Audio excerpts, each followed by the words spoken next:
रुद्र, समीर, अर्जुन, पीयूष और अनन्या वहां से चले जाते हैं और तालाब के जस्ट पीछे थोड़े ही पास एक गड्ढा खुदा हुआ था जिसके अंदर बारिश का पानी भर गया था। यार, ये पानी तो बहुत गंदा दिख रहा है, देख कितनी मिट्टी भरी है इसमें। क्या तू अभी अपना सिर इस पानी के अंदर डालेगा? पीयूष ने कहा। हाँ, क्या करूं, कोई और ऑप्शन नहीं है यार, अर्जुन ने कहा। पर तू ऐसा क्यों कर रहा है, हमें बताएगा इससे क्या होगा? अनन्या ने कहा। यार देखो, आदित्य पुजारी जी जो क्रिया करने वाले हैं उसे अब्रम क्रिया कहते हैं। इसके अंदर जब वो पानी के अंदर जाएंगे तो वो शैतानी ताकत का अतीत देखेंगे जो पानी के अंदर है, और उसी वक्त मैं इस पानी के अंदर जाऊंगा और पानी के जरिए वो देखने की कोशिश करूंगा तो आदित्य पुजारी जी देख रहे होंगे, अर्जुन ने कहा। मतलब तू वाटर के जरिए उनसे कनेक्ट होगा? रुद्र ने कहा। हाँ, बिल्कुल सही समझा, बस मुझे बीच में कोई डिस्टर्ब मत करना वरना कनेक्शन टूट जाएगा। हाँ ठीक है, पर तू अपना ख्याल रखना, अनन्या ने कहा। हाँ, इतना कहकर अर्जुन अपना सिर गड्ढे के पानी के अंदर घुसा लेता है।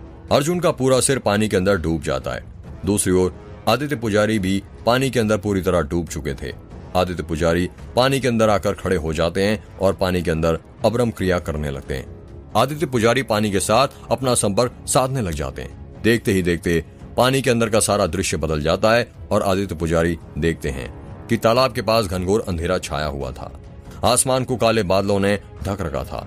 तालाब का पानी ठहरा हुआ था। तभी वहां पर एक 24 साल की लड़की आती है जिसने पैरों में अपने पायल पहन कर रखे थे। पहले वो लड़की अपने आसपास देखती है कि कहीं उसे कोई देख तो नहीं रहा।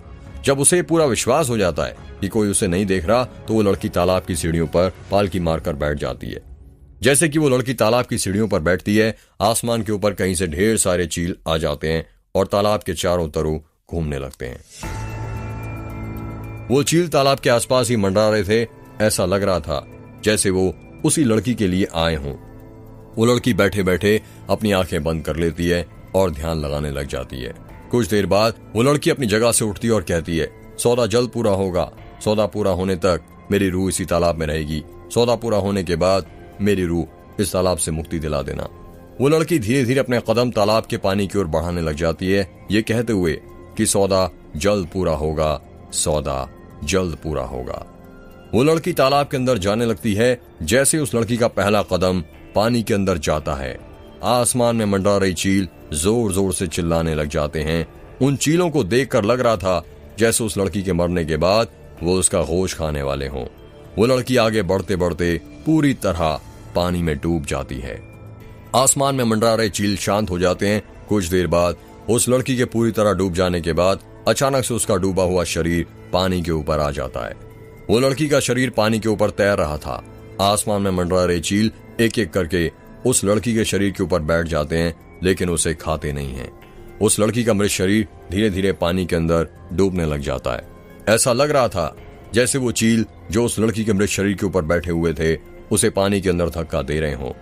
जब उस लड़की का शरीर पानी के अंदर डूब जाता है तो वो चील वापस से आसमान के ऊपर मंडरा मंडरा कर जोर जोर से चिल्लाने लग जाते हैं। अचानक से पानी के अंदर से आवाज आती है और सौदा जल्द पूरा होगा, सौदा जल्द पूरा होगा की आवाजें आसमान में गूंजने लग जाती हैं। अर्जुन, बाहर निकल पानी में से जल्दी, क्या कर रहा है? रुद्र ने चिल्लाते हुए कहा। अर्जुन का सिर पानी के अंदर डूबा हुआ था और वो अपने मुंह में से पानी के बुलबुले निकाले जा रहा था। सभी लोग अर्जुन को बहुत देर से आवाज दे रहे थे पर वो कुछ सुन ही नहीं रहा था। अर्जुन, जल्दी कर, क्या कर रहा है? पीयूष ने कहा। अर्जुन का सिर पानी में डूबा हुआ था और अपने दोनों हाथ छटपटा रहा था।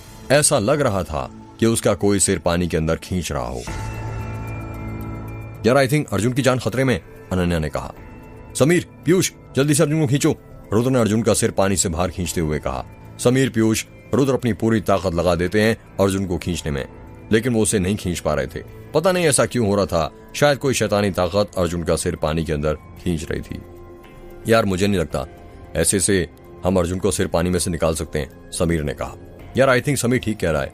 यार, अर्जुन पानी के जरिए लीक हुआ है ना आदित्य पुजारी से, तो यदि हम इस गड्ढे का पानी खाली कर दें तो हो सकता है इसका संपर्क टूट जाए और अर्जुन वापस आ जाए, अनन्या ने कहा। हाँ, सही कहा, पर गड्ढे का पानी खाली कैसे करें? पीयूष ने कहा। तुम दोनों जल्दी अपनी शर्ट निकालो, रुद्र ने कहा। क्या? समीर और पीयूष दोनों ने एक साथ चौंक कर कहा। यार, जितना कहा उतना करो, जल्दी, वक्त बहुत कम है हमारे पास, समझे? रुद्र ने अपनी शर्ट उतारते हुए कहा। पीयूष और समीर भी अपनी शर्ट उतार लेते हैं। अनन्या रुद्र को देखने लग जाती है और सोचने लगती है ये क्या करने वाला है। रुद्र पानी के गड्ढे के अंदर अपनी शर्ट डालता है जिससे वो भीग जाती है और उस भीगी शर्ट को बाहर निकालकर रुद्र उसका पानी निचोड़ देता है, जिससे गड्ढे का पानी खाली होने लगता है। रुद्र को देखकर समीर और पीयूष भी उसकी मदद करने लग जाते हैं। थोड़ी देर में गड्ढे का पूरा पानी खाली हो जाता है। जैसे ही गड्ढे का पानी खाली होता है, अर्जुन अपना सिर गड्ढे में से बाहर निकाल लेता है और हांफने लग जाता है। तू ठीक तो है? रुद्र ने कहा। हाँ यार, मैं ठीक हूँ, शुक्रिया जान बचाने के लिए। अच्छा हुआ गड्ढे का पानी तुम लोगों ने खाली कर दिया, वरना वो डाइन तो तुझे मारी देती। अर्जुन ने कहा। क्या कहा डाइन? अभी डाइन कहाँ से आ गई? एक चुड़ैल कम थी क्या जो वो डाइन भी आ गई? पीयूष ने हैरानी के साथ कहा। हाँ यार, पता कौन है डाइन? समीर ने कहा। यार ये सब मैं तुम्हें बाद में बताता हूँ, पहले जल्दी से वापस तालाब के पास चलो, देखने दो सौदा पूरा हुआ या नहीं और उस डाइन को मुक्ति मिली या नहीं। अर्जुन ने कहा। यार कौन डाइन और कैसे सौदे की बात कर रहा है तू? रुद्र ने कहा। यार मैंने कहा ना, बाद में बताता हूँ, पर अभी प्लीज दुआ करो कि सौदा पूरा नहीं हुआ हो। यदि सौदा पूरा हो गया होगा तो पता नहीं क्या होगा। अर्जुन ने कहा।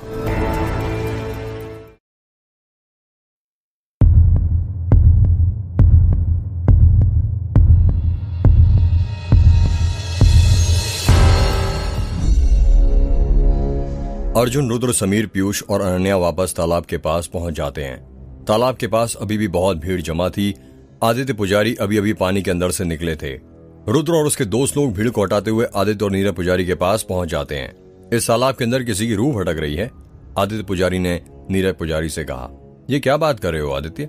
हमें जल्दी से उसकी रूह को कैद करना पड़ेगा और इस तालाब का शुद्धिकरण करना पड़ेगा, वरना वो रूह कहीं जाने लगेगी। नीरज पुजारी ने कहा। बिल्कुल ठीक कहा, जल्दी से तैयारी शुरू करो, आदित्य पुजारी ने कहा। नीरज पुजारी अपनी पोटली में से नारियल निकालते हैं और आदित्य पुजारी को दे देते हैं।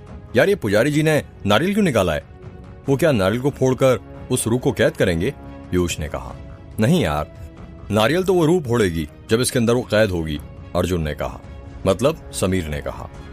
मतलब मत पूछो, बस देखते जाओ कि आदित्य पुजारी क्या कर रहे हैं। यदि मैंने तुम लोगों को पहले ही बता दिया तो वो क्या करने वाले हैं तो मजा नहीं आएगा, अर्जुन ने कहा।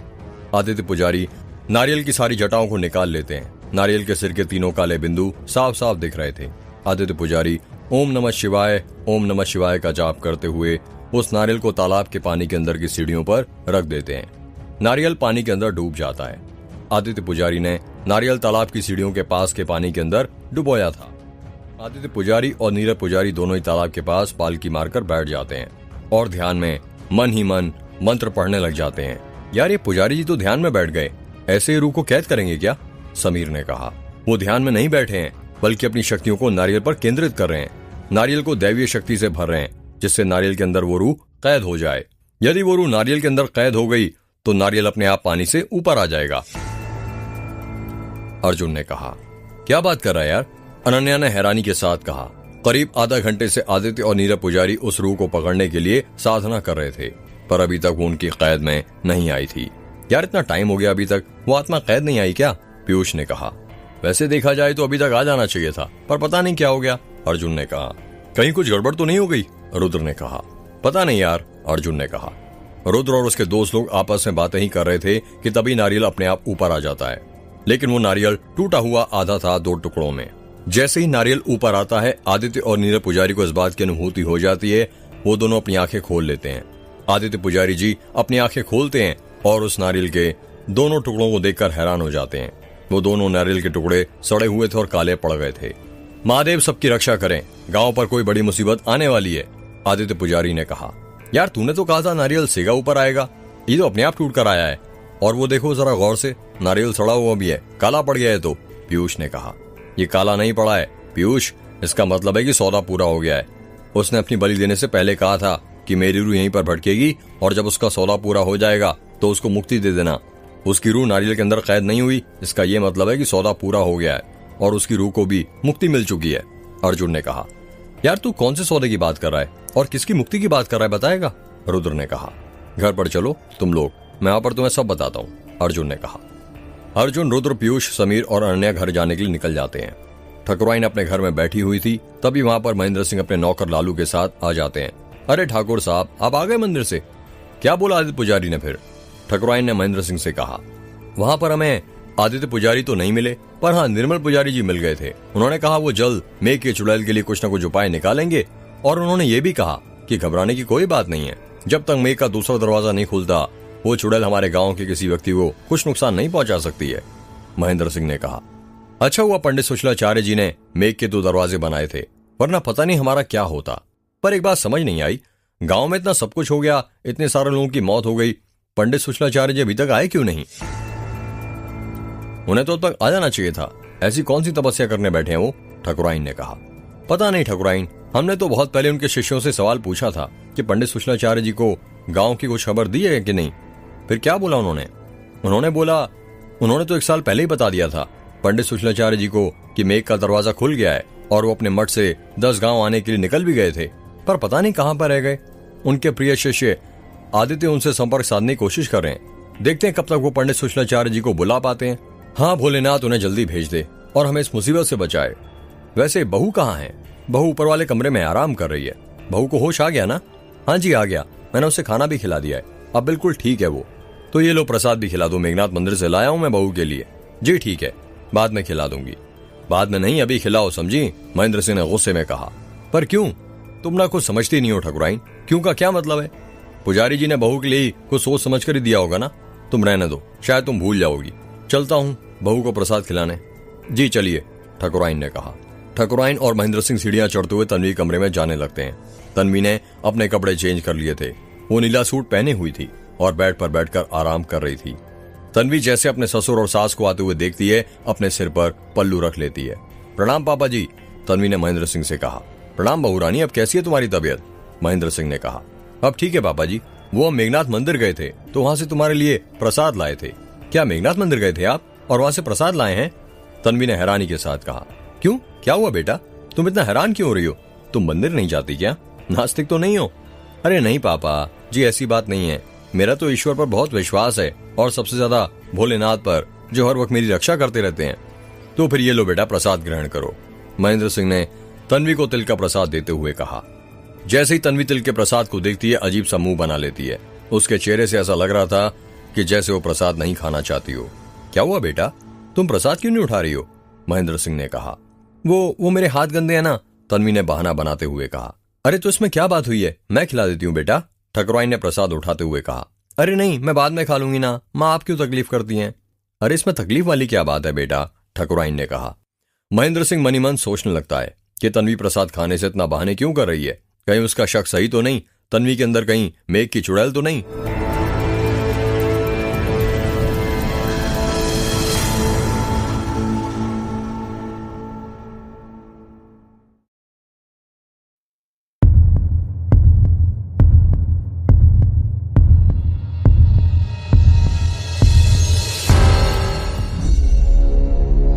माँ आप रहने दीजिए, मैं बाद में खा लूंगी, तन्वी ने ठकुराइन को प्रसाद खिलाने से रोकते हुए कहा।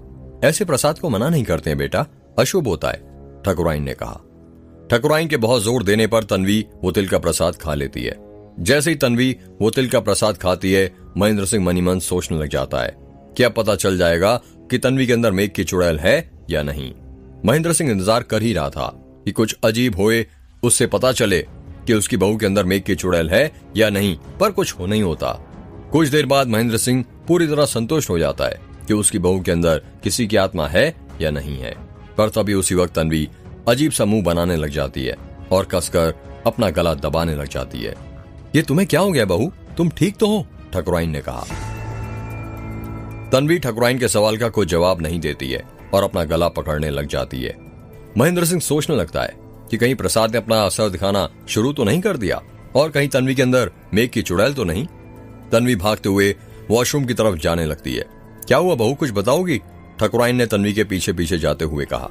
तन्वी वॉशरूम के अंदर जाकर उल्टियां करने लग जाती है।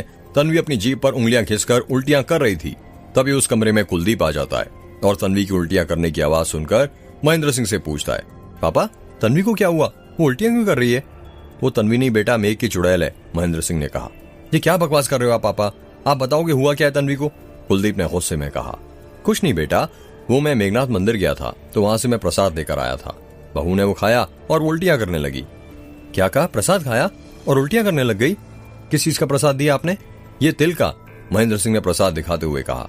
तन्वी ठकुराइन तन्वी के साथ वापस से वॉशरूम में कमरे में आ जाती हैं। तन्वी तुमने तिल की मिठाई क्यों खाई, ये जानते हुए भी तुम्हें तिल से एलर्जी है? कुलदीप ने तन्वी पर गुस्सा करते हुए कहा। तन्वी को जवाब नहीं देती है। तन्वी मैं कुछ पूछ रहा हूं ना, मुझे जवाब दो, क्यों खाया तुमने प्रसाद?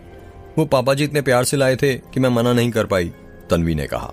तन्वी तुम भी ना, आज ही तुम ठीक हुई हो और आज ही तिल खा लिया, फिर से बीमार होने का इरादा है क्या? इसमें बहू की कोई गलती नहीं है बेटा, हमारी गलती है, हम ही जिद कर रहे थे, तू उससे कुछ मत बोल, महेंद्र सिंह ने कहा। पर फिर भी पापा, वो आपको बता देती तो कुछ प्रॉब्लम नहीं होती ना? कुछ नहीं होता बेटा, इससे बहू के संस्कार दिखते हैं कि वो अपने सास ससुर को भी अपने माता पिता की तरह ही मानती है। वैसे माता पिता से याद आया, रिसेप्शन पार्टी में तुम्हारे घर से कोई नहीं आया था। तुम्हारे घर वालों को तुम्हारे और कुलदीप का रिश्ता पसंद नहीं है क्या? ठकुराइन ने कहा। तन्वी ठकुराइन के सवाल का कोई जवाब नहीं देती है और कुलदीप की तरफ देखने लग जाती है। वो माँ तन्वी के माता पिता अब इस दुनिया में नहीं है, इनफैक्ट उसका अब इस दुनिया में कोई नहीं है। एक गीता चाची थी जिसने तन्वी की देखभाल की थी, वो भी अब इस दुनिया में नहीं है। तन्वी अनाथ है, कुलदीप ने कहा। तू ऐसे क्यों बोलता है बेटा? अब हम मिल गए ना, उससे देखना, माँ बाप की कमी तन्वी को कभी महसूस ही नहीं होने देंगे, ठकुराइन ने तन्वी को गले लगाते हुए कहा।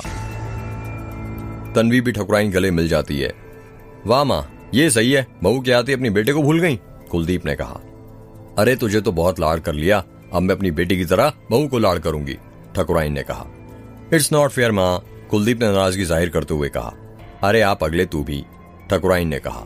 कुलदीप भी तन्वी ठकुराइन के साथ गले मिल जाता है। रात के 8 बज रहे थे और रुद्र के कमरे में अनन्या, समीर, पीयूष बैठे हुए थे। तो तू अब बताएगा किस सौदे की बात कर रहा था तू? समीर ने कहा। हाँ यार बताता हूँ, तुम्हें पता है पानी के अंदर जाकर मैंने क्या देखा? अर्जुन ने कहा। वही तो पूछ रहे हैं यार कि क्या देखा, यदि हमें पता होता तो हम थोड़ी तो पूछते तुझसे, पीयूष ने कहा। यार पानी के अंदर मैंने देखा कि एक लड़की ने तालाब के अंदर डूबकर अपनी बलि दी है। क्या कहा, बलि? अनन्या ने हैरानी के साथ कहा। हाँ, और उसने किसी के साथ कोई सा सौदा किया था। वो सौदा क्या था ये तो मुझे नहीं पता चला, पर जब तक सौदा पूरा नहीं होता तो उसकी रूह किसी कैद में थी, पर अब उसकी रूह कैद में नहीं, मतलब उसकी रूह को मुक्ति मिल गई है। पर उस लड़की ने अपनी बलि क्यों दी? रुद्र ने कहा। मरते वक्त उसने ये कहा था कि जो काम वो जीते जी नहीं कर पा रही है उसको पूरा करने के लिए वो अपनी बलि दे रही है, शायद इसलिए उसने अपनी बलि दी हो, अर्जुन ने कहा। अच्छा, क्या तुझे याद है वो लड़की दिखती कैसी थी? समीर ने कहा। दिखती कैसी थी इसका क्या मतलब भाई? मैं तो उस लड़की का नाम भी जानता हूँ, और सिर्फ मैं ही नहीं, तुम सब भी उसे अच्छे से जानते हो, अर्जुन ने कहा। यार तू इतना सस्पेंस क्यों क्रिएट कर रहा है, डायरेक्ट बताना उसका नाम, समीर ने कहा। वो लड़की कोई और नहीं, गौरी है, अर्जुन ने कहा। अर्जुन के मुंह से गौरी का नाम सुनकर सभी लोग हैरान हो जाते हैं। वही गौरी जिसकी रुद्र के साथ शादी होने वाली थी, पीयूष ने कहा। हाँ भाई, वही गौरी। पर गौरी ने अपनी बलि क्यों दी और उसने क्या सौदा किया था? अनन्या ने कहा। पता नहीं यार, ये तो सिर्फ वही जानती है, अर्जुन ने कहा। यार तूने कहा गौरी ने कोई सा सौदा किया है, तो उसके शरीर पर भी कहीं सौदे का निशान होगा क्या? रुद्र ने कहा। यार होना तो चाहिए। हाँ याद आया, पिछले साल जब अजय हमें खबर सुनाने आया था ये कि गौरी की लाश मिल गई है और उसके केस की गुत्थी सॉल्व हो गई है, तो जाते जाते मैंने उससे पूछा था कि कंफर्म उसकी मौत पानी में डूबकर ही हुई है ना? तो उसने मुझसे कहा था कि हाँ उसकी मौत पानी में डूबकर हुई है, और साथ ही ये भी बताया था कि उसके लेफ्ट हैंड पर ट्रायंगल का निशान भी था। उस वक्त मैंने इस बात पर ज्यादा गौर नहीं किया था, पर अब लगता है कि वो सौदे का ही निशान होगा, अर्जुन ने कहा। वैसे ये सौदे का निशान ना जैसे भिखारी के पैर पे था, रुद्र ने कहा। हाँ बिल्कुल वैसा, अर्जुन ने कहा। यार ये तुम दोनों के सौदे के निशान की बात कर रहे हो, और अब ये भिखारी कहां से बीच में आ गया? समीर ने कहा। यार मैं तुम लोगों को बताना भूल गया था, पिछली बार याद है रात के वक्त अर्जुन और मैं घूमने गए थे और लेट आए थे। उस रात हम दोनों हॉस्पिटल गए थे शवगृह में भिखारी की लाश देखने, रुद्र ने कहा। क्या कहा? शवगृह गए थे, पर क्यों? अनन्या ने हैरानी के साथ कहा। वो क्या कहते हैं ना, रुद्र ने सपने में भिखारी की मौत देखी थी तालाब के पास, और वो भिखारी सौदा पूरा हुआ कहते ही तालाब के अंदर गया था और उसने अपनी जान दे दी थी। मुझे शक था कि उस भिखारी ने अपनी रूह का गौरी के साथ सौदा किया था। वही सौदे का निशान देखने के लिए हम शवगृह में भिखारी की लाश देखने के लिए गए थे, अर्जुन ने कहा। तो फिर क्या हुआ था? जब तुम दोनों वहां पर पहुंचे थे तो तुमने वो निशान देखा था या नहीं? अनन्या ने कहा। दिखा था ना यार, वो निशान भिखारी के पैर के अंगूठे के ऊपर था, रुद्र ने कहा। इसका मतलब भिखारी ने भी अपनी रूह का सौदा किया था और गौरी ने भी, अर्जुन ने कहा। पर उन दोनों ने किसके साथ और क्यों सौदा किया होगा? पीयूष ने कहा। पता नहीं यार, उन दोनों के बीच क्या सौदा हुआ था, अब ये तो वही दोनों जानते हैं।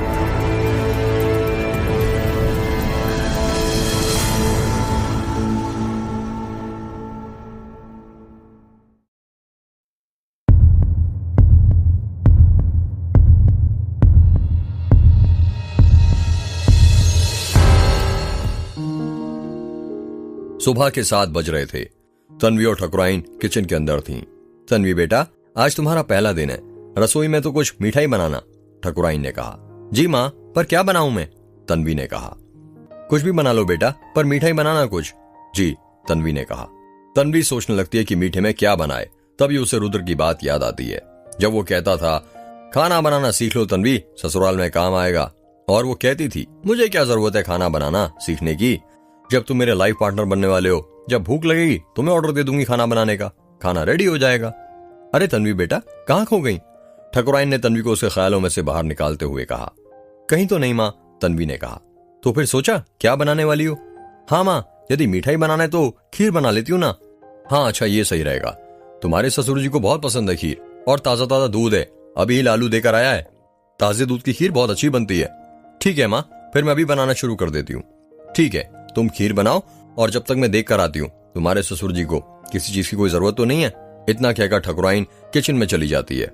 तन्वी खीर बनाने की तैयारी करने लगती है। वो डिब्बे में से चावल निकालती है और उन्हें अच्छे से धो लेती है। चावल धोने के बाद एक कढ़ाई में घी डालकर गैस पर गर्म करने के बाद चावल डालकर 2-3 मिनट तक धीमी आंच पर एक बड़ी चम्मच से जलाते हुए फ्राई करती है। दूसरी तरफ खीर बनाने वाले बर्तन में तन्वी दूध को गर्म करने रख देती है। जैसे ही दूध में उबाल आना शुरू होता है तन्वी उसमें फ्राई चावल डाल देती है। थोड़ी देर बाद तन्वी उस बर्तन में शक्कर, काजू, किशमिश, बादाम, चिरौंजी डाल देती है और एक ढक्कन खीर को पकने के लिए छोड़ देती है। खीर की महक पूरे घर में महकने लग जाती है। तभी कुलदीप किचन में आ जाता है। तो यहाँ पर है हमारी वाइफ और उसे हम पूरे घर में ढूंढ रहे हैं, कुलदीप ने कहा। अब नई नवेली दुल्हन यहाँ पर नहीं रहेगी तो कहाँ पर रहेगी मिस्टर कुलदीप? तन्वी ने कहा। तन्वी ये मिस्टर कुलदीप क्या लगा रखा है? मैं पति हूँ तुम्हारा और तुम मुझे नाम से बुला रही हो, तो क्या हो गया? शादी होने के बाद तुम्हारा नाम क्या चेंज हो गया है? तन्वी ने हंसते हुए कहा। नाम नहीं चेंज हुआ है, पर हमारा रिश्ता तो चेंज हुआ है ना। पहले हम दोनों दोस्त थे, पर अब पति पत्नी हैं। समझी तू मेरी बात? तो ये कि शादी के बाद पत्नी पति को नाम लेकर नहीं बुलाती है। यदि माँ ने सुन लिया तो गुस्सा करेंगी। करने दो, पर मैं तो तुम्हें नाम से बुलाऊंगी, कुलदीप कुलदीप कुलदीप। तन्वी ने कुलदीप से मजे लेते हुए कहा। तो तुम नहीं समझोगी है ना? जी हाँ, नहीं समझूंगी कुलदीप, तन्वी ने हंसते हुए कहा। रुको अभी मजा चकाता हूँ, कहते हुए कुलदीप तन्वी का हाथ पकड़ लेता है। कुलदीप को अपना हाथ पकड़ता हुआ देख तन्वी कहती है, ये क्या कर रहे हो कुलदीप? मेरा हाथ छोड़ो, कोई देख लेगा। देख लेगा तो देख लेने दो, पत्नी हो मेरी। अगर अपनी पत्नी का हाथ नहीं पकड़ूंगा तो क्या पड़ोसन का पकड़ूंगा? कुलदीप छोड़ो मेरा हाथ, तन्वी ने अपना हाथ छुड़ाते हुए कहा। छुड़ा सकती हो तो छुड़ा लो। अच्छा तो तुम मेरी ताकत देखना चाहते हो? रुको अभी बताती हूँ। इतना कहकर तन्वी अपने दूसरे हाथ से कुलदीप का हाथ पकड़ लेती है और अपना हाथ छुड़ाने लग जाती है। तन्वी और कुलदीप आपस में मस्ती कर रहे थे, तभी वहां पर ठकुराइन आ जाती है। ठकुराइन को देखकर कुलदीप तन्वी का हाथ छोड़ देता है। अरे कुलदीप बेटा, तू यहाँ रसोई घर में? ठकुराइन ने कहा। हाँ माँ, वो मुझे भूख लगी थी ना, इसलिए खाना देखने के लिए आ गया था, कुलदीप ने कहा। क्या कहा? तुझे भूख लगी थी? वो भी सुबह सुबह? तू तो 12 बजे से पहले नाश्ता तक नहीं करता और तुझे भूख लग गई? सही सी बता, खाने के लिए आया तन्वी को देखने के लिए? माँ आप भी ना कहीं की बात को कहीं जोड़ देती हो। बेटा माँ हूँ तुम्हारी, सब जानती हूँ। सही कहा है किसी ने, बहू के आ जाने के बाद बेटे के रंग बदल जाते हैं। माँ आप भी ना सच में भूख ही लगी थी। अरे मैं तो मजाक कर रही थी तन्वी बेटा, मैंने खीर बनाने के लिए कहा था, बन गई? जी माँ जी बन गई। तो इंतजार किस बात का बेटा, जल्दी निकालो कटोरी में। कुलदीप और तुम्हारे ससुर जी के लिए वो बाहर बेसब्री से इंतजार कर रहे हैं खीर का। जी माँ निकालती हूँ, तन्वी ने गैस बंद करते हुए कहा। तन्वी खीर के ऊपर का ढक्कन सांची से उठाती है और जैसी वो खीर को देखती है उसका मुंह खुला का खुला रह जाता है। अरे बहू देख क्या रही हो, खीर निकालो कटोरी में, ठकुराइन ने कहा। तन्वी ठकुराइन की बातों को जवाब नहीं देती है। जब ठकुराइन खीर को देखती है तो उसका भी मुंह खुला का खुला रह जाता है और वो चिल्लाते हुए कहती है, हे भोलेनाथ, ये क्या अपशगुन हो गया? दूध कैसे फट गया? पता नहीं माँ ये कैसे हो गया, जब मैंने ढक्कन नहीं लगाया था तब तो सब ठीक ठाक था, पता नहीं ढक्कन लगाते दूध कैसे फट गया, तन्वी ने कहा। बेटा ये अच्छी बात नहीं है, ये अशुभ संकेत है। बहू के रसोई घर में पहले ही दिन ऐसा होना अच्छा नहीं माना जाता। माँ आप भी ना ये शुभ अशुभ की बातों में पड़ रही हो। नहीं बेटा तू नहीं समझेगा, कहते हैं यदि दूध फट जाए तो इसका मतलब है कि गृह कलेश होने वाला है। माँ ऐसा कुछ नहीं होता, समझिए आप। ये भी तो हो सकता है कि बासी दूध इस कारण फट गया हो। नहीं बेटा, लालू रोज ताजा दूध लाता है तखतमल के तबेले से। माँ हो सकता है कि उसने पुराना दूध ही दिया हो। आप ना इन सब बातों को छोड़िए और जल्दी से मेरे लिए कुछ नाश्ता बना दीजिए। ये फटे हुए दूध की खीर तो नहीं पी सकता ना। ठकुराइन मनी मन सोचने लगती है कि आखिर दूध कैसे फट गया। दूध को फटना था तो तभी फट जाता जब तन्वी ने उसे गर्म किया था। खीर बनने के बाद तन्वी के काजू बादाम डलते ही कैसे फट गया? दोपहर के 3 बज रहे थे और अर्जुन, रुद्र डॉक्टर माधवी केबिन में बैठे हुए थे। तो बताओ रुद्र, कैसे आना हुआ घर में? सब ठीक तो है ना? डॉक्टर माधवी ने कहा। जी घर में तो सब ठीक है, लेकिन मेरे साथ कुछ ठीक नहीं है, रुद्र ने कहा। तुम्हारे साथ कुछ ठीक नहीं है मतलब? मतलब ये कि एक हफ्ते से एक सपना मुझे बहुत परेशान कर रहा है। बार बार एक ही सपना दिखता है मुझे, रुद्र ने कहा। मतलब तुम्हें भी कोई सपना कई दिनों से परेशान कर रहा है? तुम्हें भी का क्या मतलब हुआ कि आपको भी कोई सपना कई दिनों से परेशान कर रहा है? रुद्र ने कहा। अरे नहीं नहीं, बस एक पेशेंट है और मेडिकल रूल्स के अनुसार मैं आपको उनका नाम नहीं बता सकती कि वो कौन है, पर मुझे जितना लगता है आपको भी उन्हीं से इलाज कराना चाहिए जिन्हें मैंने उन्हें रेफर किया है। किन्हें किया है, आप नाम बताएंगे उनका? रुद्र ने कहा। डॉक्टर प्रताप नारायण ये एक साइकोलॉजिस्ट हैं, पहले इंडिया में रहते थे और अब अमेरिका में। क्या कहा, अमेरिका? फिर मैं उनसे इलाज कराने कैसे जा पाऊंगा? रुद्र, तुम्हें कहीं नहीं जाना है। जो मेरा पेशेंट है वो आज नहीं आ पाएगा और मैंने आज उनसे उनके लिए अपॉइंटमेंट लिया था, तो उनकी जगह तुम क्यों नहीं दिखा देते? आधा घंटे में वो ऑनलाइन आ जाएंगे और रही पुराने पेशेंट की बात, तो मैं उन्हें कल या परसों का अपॉइंटमेंट दिला दूंगी। ठीक है, करते हैं फिर आधा घंटे इंतजार डॉक्टर प्रताप नारायण से मिलने के लिए, रुद्र ने कहा।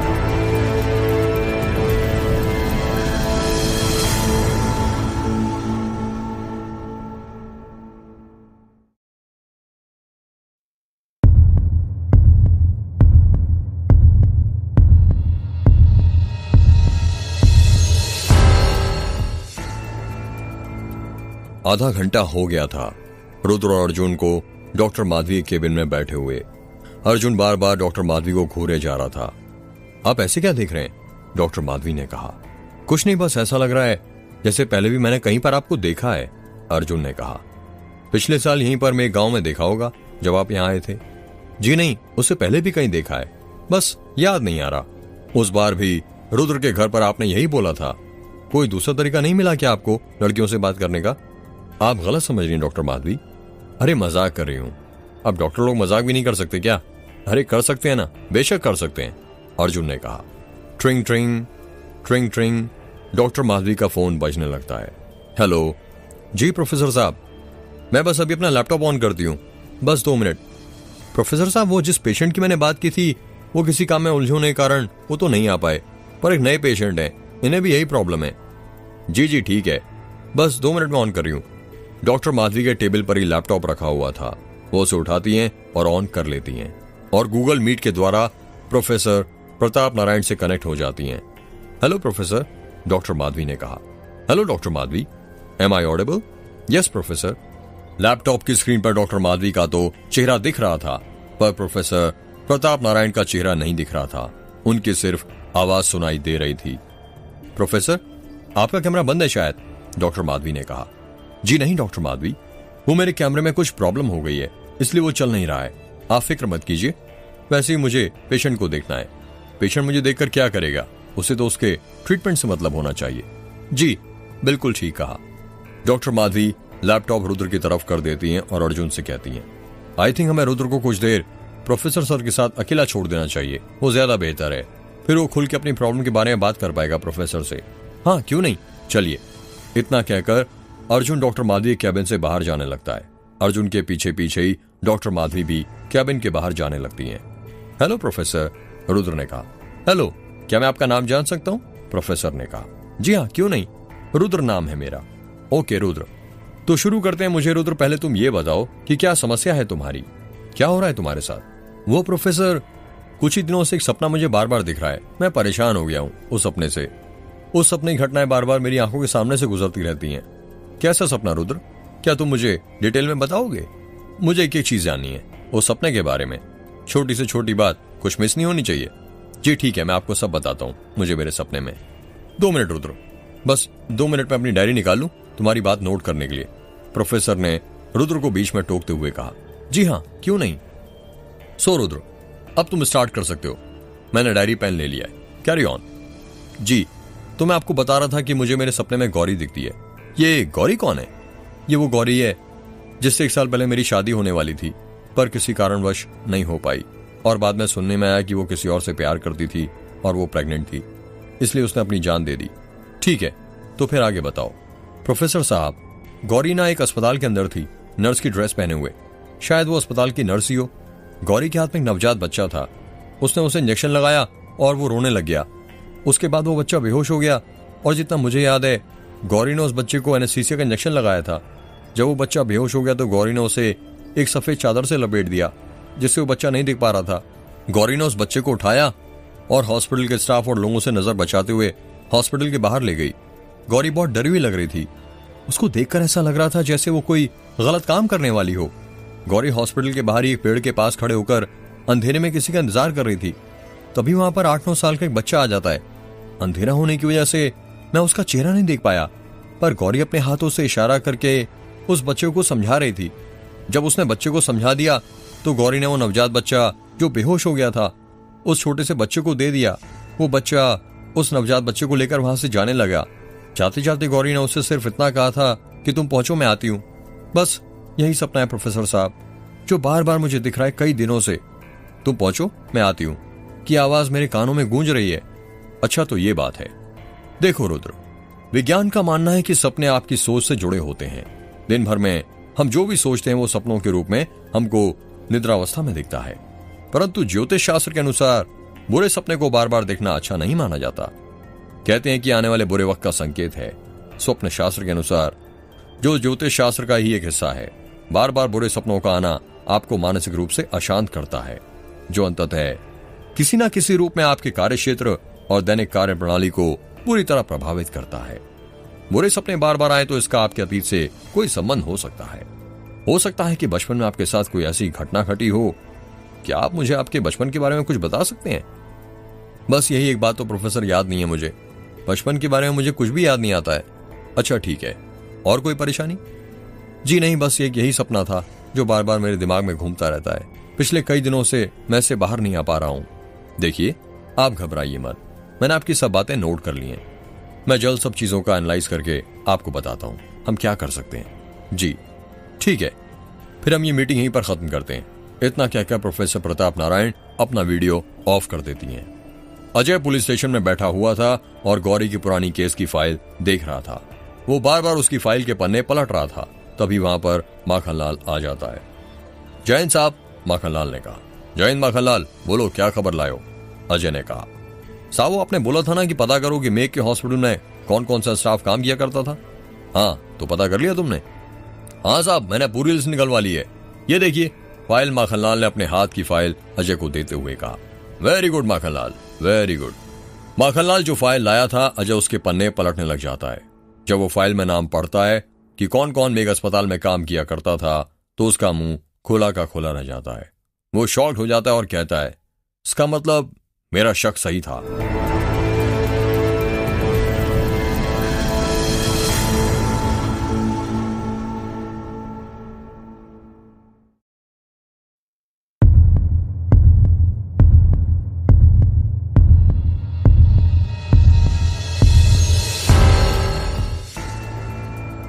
शक सही था का क्या मतलब है साहब? माखनलाल ने हैरानी के साथ कहा। माखनलाल, इस फाइल में जो नर्सेस की लिस्ट है उसको रीड करो, सब समझ जाओगे। माखनलाल अजय के हाथ से फाइल लेता है और लिस्ट रीड करने लग जाता है। जब माखनलाल लिस्ट रीड करता है तो उसका भी मुंह खुला का खुला रह जाता है और वो हैरानी के साथ कहता है, साहब इसमें तो गौरी का नाम है। वही तो माखनलाल, गौरी, और गौर से देखो, इस फाइल में उसकी फोटो भी है जो रुद्र की होने वाली पत्नी गौरी से मैच होती है। इसका मतलब साहब गौरी मेघ गांव के हॉस्पिटल में काम किया करती थी। हाँ माखनलाल, पर ऐसा कैसे हो सकता है साहब? वही माखनलाल, मेरे को समझ नहीं आ रहा ऐसा कैसे हो सकता है। यदि गौरी 19 साल पहले मेघ गांव में जॉब करती थी तो 1 साल पहले वो गायब कैसे हो सकती है? और यदि ये दोनों गौरी एक ही हैं तो इस हिसाब से इसकी एज करीब 40-41 साल होनी चाहिए थी। साहब मैंने तो पहले ही कहा था गौरी डायन है, और अब देखिए गौरी डायन है, इसका सबूत आपके हाथ में है। अब तो आप मेरी बातों पर यकीन कीजिए। माखनलाल, मैं तो खुद पर यकीन नहीं कर पा रहा हूं कि ये क्या हो रहा है। तुम्हारी बातों पर कैसे यकीन कर लूं? कुछ समझ नहीं आ रहा है। बस इतना समझ आया कि गौरी जो भी है आम इंसान नहीं हो सकती। इसके पीछे कुछ ना कुछ जरूर बड़ा राज है, और वो मैं उस राज पर से पर्दा उठाकर ही रहूंगा। साहब फिर अब आगे क्या करना है? माखनलाल, अब हमें पता तो चल गया कि गौरी मेघ के अस्पताल में काम किया करती थी। अब हमें यह पता करना है कि गौरी कहां पर रहती थी, उसने कहां से अपनी पढ़ाई पूरी की थी। उसकी पूरी जन्म कुंडली निकालनी पड़ेगी। ठीक है साहब, फिर हम कल ही निकलते हैं गौरी की जन्म कुंडली निकालने के लिए। हम नहीं माखनलाल, सिर्फ तुम। क्यों साहब? वो माखनलाल, कल मुझे काम है, मुझे डॉक्टर मालवी से मिलने जाना है। क्यों, क्या हुआ साहब? आप ठीक तो है ना? हाँ ठीक हूं माखनलाल, बस बोला ना थोड़ा काम है। ठीक है साहब, फिर मैं ही पता करता हूं, माखनलाल ने कहा। शाम के 7 बज रहे थे और तन्वी अपने कमरे में बैठी हुई थी। अरे तन्वी बेटा, तुम यहां पर बैठी हो? ठकुराइन ने तन्वी कमरे में आते हुए कहा। क्यों, क्या हुआ माँ, कुछ काम था क्या? तन्वी ने कहा। वो बेटा शाम हो गई है और तुलसी के पेड़ पर दीपक जलाने का वक्त आ गया है। हर दिन तो ये काम मैं किया करती थी, पर अब से जिम्मेदारी तुम्हें अपने सिर पर लेनी है। याद रहे, सब कुछ भूल जाओ, पर तुलसी के पेड़ पर दीपक जलाना मत भूलना बेटी। जी माँ, मैं अभी दीपक जला कर आती हूँ। ठीक है, वैसे दीपक किसका जलाओगी, तेल का या घी का? किसका जलाऊं माँ? आप जिसका बोलोगी मैं उसका जला दूंगी। तन्वी बेटा, एक बात हमेशा याद रखना, पूजा के लिए हमेशा घी का ही दीपक जलाया जाता है। पर ऐसा क्यों माँ? बेटा, शास्त्रों के अनुसार ये माना गया है कि पूजन में पंचामृत का बहुत महत्व है और घी उन्हीं पंचामृत में से एक माना गया है, इसलिए घी का दीपक जलाया जाता है। अग्नि पुराण में भी ये कहा गया है कि दीपक को घी से जलाना चाहिए। किसी भी अन्य पदार्थ का उपयोग करना अशुभ और वर्जित माना गया है। रोशनी से संबंधित शास्त्रों में एक पंक्ति है, अस्तो माँ सद्गमय तमसो माँ ज्योतिर्मर्गमा मृत्यु अमृतम गए ओम शांति शांति शांति। तमसो माँ ज्योतिर्मर्गमा का क्या अर्थ है? अंधकार से उजाले की ओर प्रस्थान करना। आध्यात्मिक पहलू से दीपक ही मनुष्य को अंधकार के जंजाल से उजाले की किरण की ओर ले जाता है। जी माँ, मैं ये सब बातें याद रखूंगी और अभी घी का दीपक ही जलाती हूँ। ये हुई ना बात बेटा। तन्वी और ठकुराइन दोनों साथ साथ नीचे चली जाती हैं। तन्वी दीपक की बाती बनाती है, दीपक के अंदर घी डालती है और दीपक ले जाकर तुलसी के पौधे के पास रख देती है। तन्वी माचिस निकालती है और दीपक जलाने लग जाती है, पर उससे वो दीपक नहीं जलता है। जैसे कि माचिस की तीली जलती थी, हवा तेज चलने लगती थी और माचिस की तीली बुझ जाती थी। ये हो क्या रहा है, दीपक जल क्यों नहीं रहा? तन्वी ने खुद से कहा। ठकुराइन भी वहां पर पास में ही गार्डन में टहल रही थी। वो बहुत देर से देख रही थी कि तन्वी तुलसी के पौधे के पास तो खड़ी थी, लेकिन उसने अभी तक दीपक नहीं जलाया था। क्या हुआ तन्वी बेटा, अभी तक दीपक क्यों नहीं जलाया? ठकुराइन ने आवाज लगाते हुए कहा। कुछ नहीं हुआ माँ, बस जला रही हूँ। बेटा, सच्चे मन से जलाओ तभी जलेगी। माँ, सच्चे मन से जला रही हूँ, तन्वी ने मुंह बनाते हुए कहा। अरे बेटा, मैं तो मजाक कर रही थी। अच्छा, तन्वी ने वापस से माचिस की तीली जलाते हुए कहा। तभी माचिस की तीली जल जाती है और वो से दिया जलने लग जाता है। अचानक से पता नहीं कैसे दीपक की आंच तन्वी के हाथ पर आ जाती है, जिससे तन्वी का अंगूठा लाल हो जाता है और वो चिल्लाकर कहती है, आउच! क्या हुआ तन्वी बेटा? ठकुराइन ने तन्वी के पास आते हुए कहा। कुछ नहीं माँ, पता नहीं कैसे दीपक की लौ अंगूठे पर आ गई और ये अंगूठा थोड़ा सा जल गया। तन्वी बेटा, तुम भी ना संभल कर किया करो काम। चलो मैं मरहम लगा देती हूँ। अरे इसकी कोई जरूरत नहीं है माँ, ठीक हो जाएगा अपने आप। अरे जरूरत कैसे नहीं है, ज्यादा कुछ हो गया तो? ठकुराइन जबरदस्ती तन्वी को घर के अंदर ले जाने लगती हैं। तुलसी के पास दीपक जल रहा था। अचानक से पहले उस दीपक की लौ काली हो जाती है और वो दीपक बुझ जाता है। रात के 8 बज रहे थे। रुद्र, समीर, पीयूष और अनन्या छत पर बैठे हुए थे। यार कितनी ठंडी हवा चल रही है, कितना अच्छा मौसम हो रहा है यहाँ पर, अनन्या ने कहा। हाँ यार, इतनी ठंडी ठंडी हवा में सिगरेट पीने में कितना मजा आएगा ना, अर्जुन ने कहा। यार नेकी और पूछ पूछ तो जल्दी निकालना, इंतजार किस बात का कर रहा है, समीर ने कहा। यार तुम लोगों को सिगरेट पीने के अलावा भी कोई काम आता है या नहीं, अनन्या ने कहा। आता है ना, जब सिगरेट खत्म हो जाए तो नया वाला पैकेट लेकर आना, अर्जुन ने अपनी जेब से सिगरेट का पैकेट निकालते हुए कहा। यार तू भी ना अर्जुन, तू तो रहने दे, कुछ नहीं बोलेगा तो ज्यादा बेहतर होगा, अनन्या ने कहा। तभी अनन्या की नजर रुद्र पर पड़ती है और देखती है कि वो कहीं खोया हुआ था और कुछ सोच रहा था। रुद्र क्या सोच रहा है तू, अनन्या ने रुद्र से पूछा। कुछ भी तो नहीं, रुद्र ने कहा। कुछ तो, जब कोई बातूनी लड़का ऐसे चुपचाप बैठा रहता है तो इसका मतलब ये है कि वो कुछ तो सोच ही रहा होगा ना, बता क्या सोच रहा है, अनन्या ने कहा। तू तन्वी के बारे में सोच रहा है ना रुद्र, पीयूष ने कहा। पागल हो रहा है क्या मोटे, मैं भला तन्वी के बारे में क्यों सोचूंगा, कुछ भी मत बोला कर, समझा, रुद्र ने कहा। कुछ भी नहीं बोल रहा, तेरे चेहरे की खामोशी साफ बता रही है कि तू तन्वी के बारे में सोच रहा है, पीयूष ने कहा। यार गाइस, आई थिंक मुझे लगता है कि हमें तन्वी से मिलने जाना चाहिए। उसे अब तक तो होश आ गया होगा ना, और मुझे उससे बहुत सारे सवाल भी पूछने हैं कि वो 1 साल से कहां पर गायब थी और उसने हमसे कोई कांटेक्ट क्यों नहीं किया, और सबसे जरूरी सवाल, आखिर उसने कुलदीप से शादी क्यों की, और अगर करनी ही थी तो किसी और से कर लेती, रुद्र के गांव के बगल में जो गांव है उसके सरपंच के बेटे से क्यों की।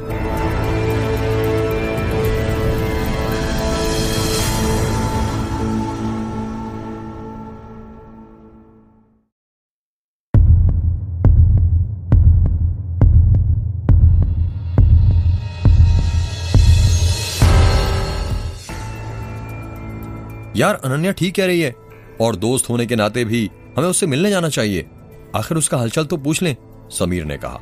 फिर कल चलें, पीयूष ने एक्साइटेड होते हुए कहा। हाँ चलो, क्या बोलता है रुद्र, अर्जुन ने कहा। रुद्र कुछ जवाब नहीं देता है। बोल रुद्र, चलना या नहीं फिर कल? अर्जुन ने रुद्र पर दबाव बनाते हुए कहा। नहीं यार, मेरा मन नहीं है। एक काम करना, तुम लोग चले जाना, रुद्र ने कहा।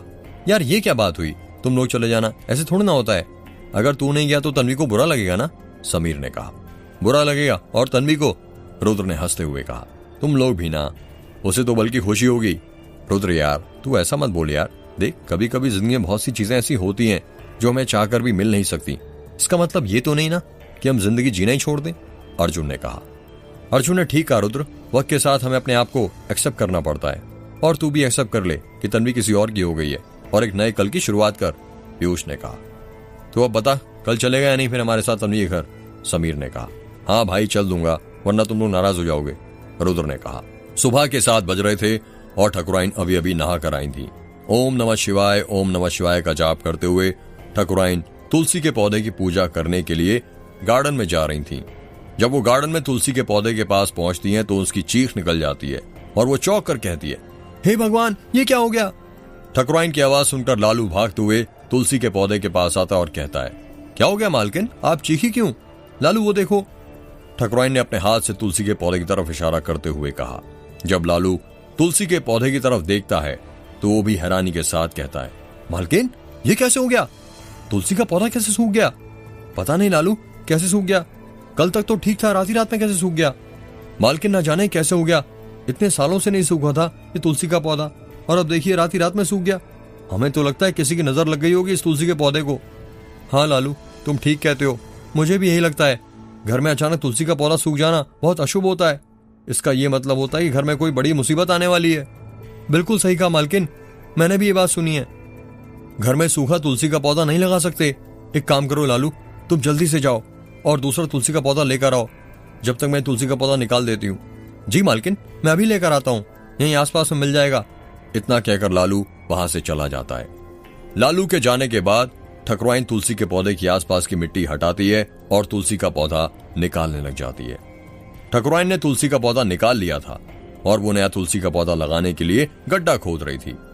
ठकुराइन मिट्टी को अपने हाथ से हटा रही थी कि तभी उसके हाथ में एक चाबी आ जाती है। अरे, ये चाबी यहाँ पर कैसे आ गई और ये कहाँ की चाबी है? ठकुराइन ने खुद से कहा। ठकुराइन उस चाबी पर मिट्टी हटाकर उस चाबी को देखने लगती है। वो चाबी सोने की तरह चमक रही थी और उस पर सूर्य ग्रहण हो रहा था। शायद ठाकुर साहब को उस चाबी के बारे में पता हो। इतना कहकर ठकुराइन वो चाबी अपने पल्लू में बांध लेती है। अरे मालकिन, ये देखिए, मैं तुलसी का पौधा ले आया, लालू ने गार्डन के अंदर जाते हुए कहा। लालू ने अपने हाथ में तुलसी का पौधा पकड़ रखा था। अरे वाह लालू, ये तो बहुत अच्छा तुलसी का पौधा है, बड़ा हरा भरा लग रहा है। लाओ दो ये पौधा, इसे तो मैं खुद अपने हाथ से लगाऊंगी। ठकुराइन ने लालू के हाथ से वो पौधा लेते हुए कहा। हाँ मालकिन, क्यों नहीं, लालू ने तुलसी का पौधा ठकुराइन को देते हुए कहा। ठकुराइन अपने हाथों से वो तुलसी का पौधा वहां पर लगा देती है। मालकिन, अब ये पुराने वाले तुलसी के पौधे का क्या करना है? लालू ने पूछा। लालू, कहते हैं सूखा हुआ तुलसी का पौधा ऐसे नहीं छोड़ना चाहिए, तुम इसे जला दो, ठकुराइन ने कहा। जी मालकिन, अभी जला देता हूँ। लालू घर के अंदर से मिट्टी का तेल लाता है और तुलसी के सूखे पौधे पर मिट्टी का तेल डालता है और उसे जला देता है। तुलसी का पौधा जलने लग जाता है। तुलसी का पौधा जल ही रहा था कि तभी एक अजीब सी गंध आने लग जाती है। मालकिन, आपको भी कोई गंध सी आ रही है क्या? लालू ने पूछा। हाँ लालू, मुझे भी आ रही है। मालकिन, शायद ये सूखे हुए तुलसी के पौधे में से आ रही है और ऐसी बदबू आ रही है जैसे किसी मरे हुए इंसान के शरीर में से आती है। हाँ लालू, तुम ठीक कह रहे हो, ये वैसी गंध है, पर तुलसी के पौधे में ऐसी गंध कैसे आ सकती है? पता नहीं मालकिन, ये कैसे हो रहा है, हमें तो कुछ ठीक नहीं लगता। महादेव हम सबकी रक्षा करे। सही कहा, अब महादेव ही हैं जो हमें बचा सकते हैं लालू, ठकुराइन ने कहा। डॉक्टर माधवी अपने कैबिन में बैठी हुई थी, तभी वहां पर अजय आ जाता है। हाय डॉक्टर माधवी, अजय ने कैबिन के अंदर घुसते हुए कहा। हाय अजय, डॉक्टर माधवी ने कहा। सॉरी डॉक्टर माधवी, वो उस दिन मैं नहीं आ पाया था, काम में फंस गया था। कोई बात नहीं अजय, मैं समझ सकती हूँ, तुम पुलिस वाले हो और तुम्हें कई काम होते हैं। वैसे मैंने प्रोफेसर सर से बात कर ली थी, इसलिए आज का अपॉइंटमेंट लिया था मैंने तुम्हारे लिए। ये बहुत अच्छा किया डॉक्टर माधवी आपने। वैसे आज मैं टाइम पर आया हूं ना, मुझे देर तो नहीं हुई? अरे नहीं, बल्कि तुम तो पूरे 15 मिनट पहले आ गए। हाँ, प्रोफेसर सर आते ही होंगे कुछ देर में ऑनलाइन। जी ठीक है, तब तक फिर मैं इंतजार कर लेता हूँ। शाम के 4 बजने वाले थे। कुलदीप और महेंद्र सिंह किसी काम से बाहर गए थे। घर में सिर्फ ठकुराइन और तन्वी ही थे, जो सोफे पर बैठकर आराम कर रहे थे। तन्वी ने नीले रंग की साड़ी पहनी हुई थी, हाथों में नीली चूड़ी, माथे पर छोटी सी बिंदी, मांग में सिंदूर, और उसने अपने बाल खोल कर रखे हुए थे और वो साड़ी में बहुत सुंदर दिख रही थी। तन्वी ने अभी भी अपने गले में सफेद स्कार्फ बांध रखा था। वो स्कार्फ ठकुराइन को बहुत खटक रहा था। उसके समझ नहीं आ रहा था कि तन्वी ने आखिर वो स्कार्फ क्यों बांधा हुआ था। तन्वी बेटा, एक बात बताओ, ये तुमने स्कार्फ क्यों बांध कर रखा है? मैंने शादी के दिन भी तुम्हें नोटिस किया था, तुमने स्कार्फ बांध कर रखा था। आखिर इसके पीछे ऐसा क्या राज छुपा रखा है जो तुम हमसे छुपा रही हो? ठकुराइन ने कहा। ठकुराइन का सवाल सुनकर तन्वी परेशान हो जाती है और उसके समझ नहीं आता कि वो क्या जवाब दे। तन्वी बहाना बनाते हुए कहती है, वो माँ बस आदत है मुझे बहुत पहले से पहनने की। यदि स्कार्फ नहीं बांधा तो कुछ अधूरा अधूरा सा लगता है। अच्छा, और कोई बात तो नहीं है ना बेटा? नहीं माँ, और कोई बात नहीं है। तन्वी और ठकुराइन बात ही कर रहे थे कि तभी कोई दरवाजे की बेल बजाता है। टिंग टोंग। लगता है तुम्हारे ससुर जी और कुलदीप आ गए, ठकुराइन ने तन्वी से कहा। हाँ माँ, लगता तो यही है, तन्वी ने कहा। मैं देखती हूँ। अरे माँ, आप क्यों तकलीफ कर रही हैं? मैं देखती हूँ ना, तन्वी ने सोफे पर से उठते हुए कहा। तन्वी दरवाजे के पास चली जाती है और दरवाजा खोलती है। जैसे ही वो दरवाजा खोलती है वो शॉक्ड हो जाती है। दरवाजे पर एक ऐसा शख्स खड़ा हुआ था जिसकी उसने कल्पना भी नहीं की थी कि वो कभी उसके ससुराल में आएगा। तन्वी समझ नहीं पा रही थी वो क्या एक्सप्रेशन दे, वो शख्स को देखकर खुश हुए या रोए, क्योंकि दरवाजे पर एक ऐसा शख्स खड़ा था जो कभी उसकी दुनिया था।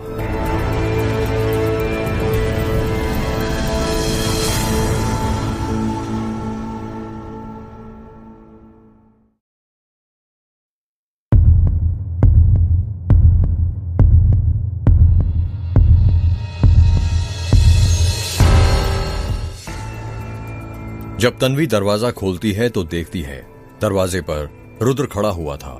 जब रुद्र तन्वी को देखता है तो वो भी देखता ही रह जाता है। रुद्र ने तन्वी को आज से पहले साड़ी में कभी नहीं देखा था। तन्वी साड़ी में बहुत खूबसूरत लग रही थी। रुद्र तुम? तन्वी ने हैरानी के साथ कहा। सिर्फ रुद्र नहीं, हम भी हैं, पीयूष ने रुद्र के पीछे से निकलते हुए कहा। पीयूष के साथ ही अनन्या, समीर और अर्जुन भी रुद्र के पीछे से निकल जाते हैं। और मैडम शादी के बाद हमें भूल ही गई, अनन्या ने कहा। नहीं अनन्या, ऐसी बात नहीं है। ऐसी बात नहीं है तो फिर कैसी बात है? अरे तन्वी बेटा, कौन है? ठकुराइन के अंदर से आवाज आती है। माँ, मेरे कॉलेज के दोस्त हैं। तू गेट पर क्यों खड़ा रखा है तुमने बेटा? उन्हें अंदर ले आओ ना। जी माँ जी। चलो तुम सब अंदर ही चलो, तन्वी ने कहा। सभी लोग घर के अंदर चले आते हैं। नमस्ते आंटी जी, अर्जुन ने ठकुराइन से कहा। नमस्ते बेटा, ठकुराइन ने कहा। माँ, ये अर्जुन है, मेरे कॉलेज में मेरे साथ पढ़ता था, तन्वी ने अर्जुन की तरफ इशारा करते हुए कहा। ये अनन्या, ये पीयूष और ये समीर।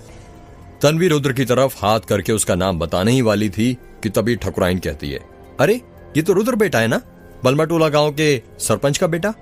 जी आंटी जी, सही पहचाना, रुद्र ने जवाब दिया। ये भी तुम्हारे ही साथ पढ़ता था क्या तन्वी बेटा? ठकुराइन ने कहा। हाँ माँ। अच्छा, चलो अच्छी बात है। मैं तुम लोगों के लिए लालू को कुछ नाश्ता बनाने के लिए कहती हूँ, जब तक तुम लोग बातें करो। अरे माँ, आप क्यों तकलीफ कर रही हैं? मैं बनाती हूं ना, तन्वी ने कहा। नहीं तन्वी बेटा, तुम्हारे दोस्त लोग आए हैं तुमसे मिलने, तुम उनसे बातें करो, अपने कॉलेज की यादें ताजा करो। मैं बोलती हूं ना लालू को, तुम क्यों परेशान हो रही हो? जी माँ। ठकुराइन तन्वी और उसके दोस्तों को हॉल में ही छोड़कर किचन की तरफ जाने लगती है। तन्वी, शादी के बाद तो तुम और भी खूबसूरत दिखने लगी हो, पीयूष ने कहा। अरे मोटे, अब तो लाइन मारना बंद कर दे तन्वी पर, अब वो किसी की पत्नी बन चुकी है, अनन्या ने कहा। अनन्या की बात सुनकर पीयूष और रुद्र को छोड़कर बाकी सब हंसने लग जाते हैं। अब कैसी है तन्वी तुम्हारी तबीयत? समीर ने कहा। अब ठीक है समीर, तन्वी ने कहा। और तुम्हारा पति कहीं नहीं दिख रहा है तन्वी, रुद्र ने तन्वी की आंखों में देखते हुए कहा। वो कुछ काम से बाहर गए हैं, तुम्हें मिलना है क्या उनसे? तन्वी ने रुद्र की आंखों में देखते हुए जवाब दिया।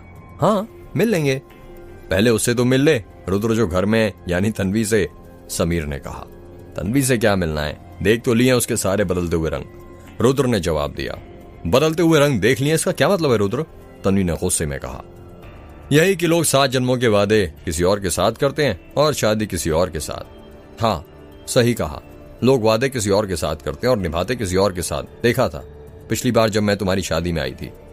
यार, तुम लोगों ने फिर झगड़ना शुरू कर दिया, अब तो सुधर जाओ, अर्जुन ने कहा। यार, शुरू तो ये तन्वी करती है ना हमेशा, रुद्र ने कहा। क्या कहा? मैं करती हूँ हमेशा शुरू? हाँ और नहीं तो क्या। बस यार अब चुप हो जाओ दोनों। फिर झगड़ना शुरू कर दिया। अर्जुन ने कहा, यार तन्वी, मुझे तू अपना कमरा तो दिखा दे, जरा मैं भी तो देखूं तेरा कमरा कैसा है। अनन्या ने कहा, हाँ क्यों नहीं, चल। इतना कहकर तन्वी अनन्या को अपने कमरे में ले जाने लगती है। मैं भी चलूंगा, पीयूष ने कहा। नहीं, अनन्या ने कहा।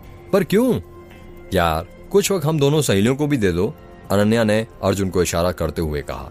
हाँ हाँ ठीक है, अर्जुन ने अनन्या का इशारा समझते हुए कहा।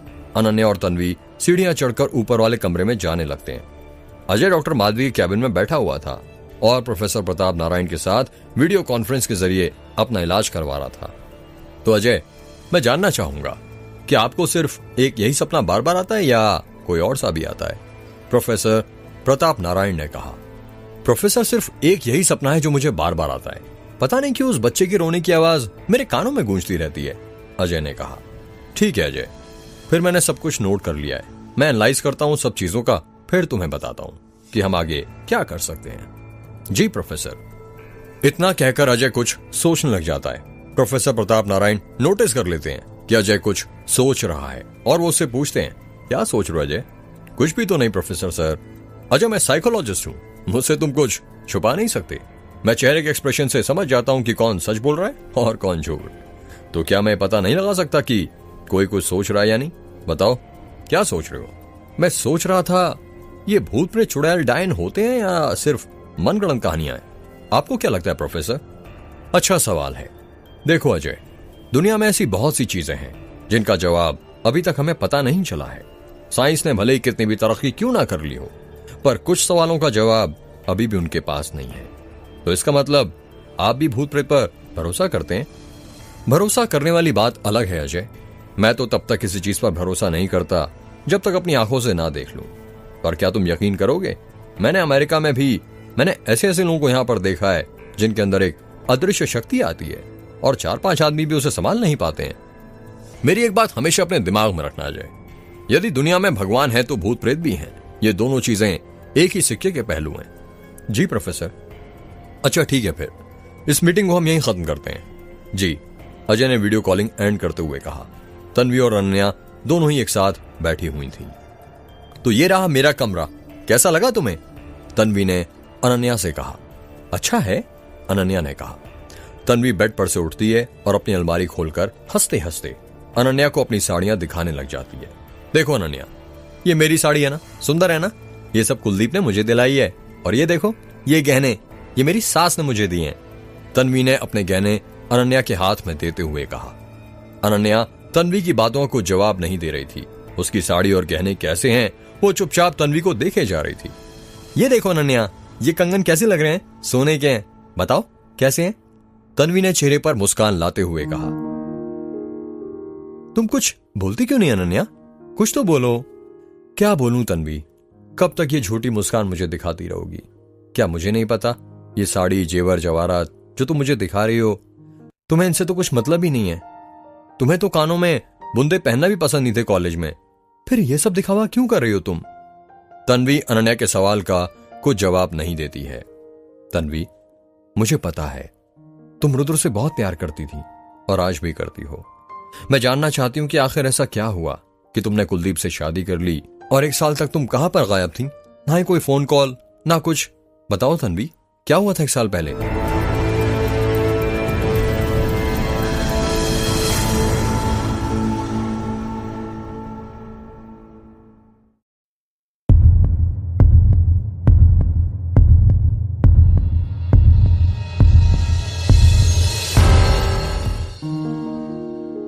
अनन्या, क्या करोगी जानकर?